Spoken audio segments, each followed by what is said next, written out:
It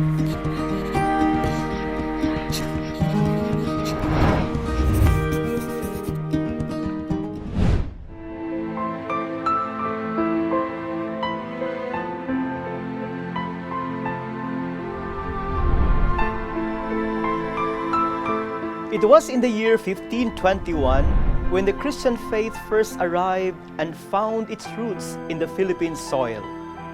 On March 16, 1521, the first Mass was celebrated in Masao, or we now call Limasawa Island, by Spanish missionaries and conquistadores led by Father Pedro Valderrama and Ferdinand Magellan.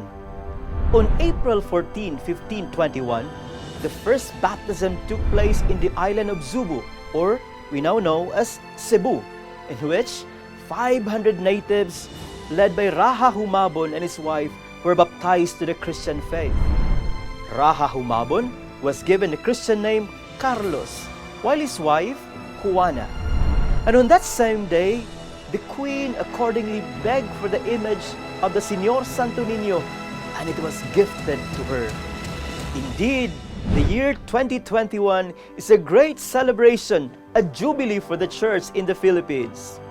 In several dioceses and archdioceses in the Philippines, there will be simultaneous celebrations. The first Mass will be commemorated with great joy and thanksgiving. And here in Cebu, in which the first baptism and the giving of the image of the child Jesus, the Señor Santo Niño, took place, there are already initiatives and still many upcoming events to meaningfully and joyfully celebrate this great jubilee.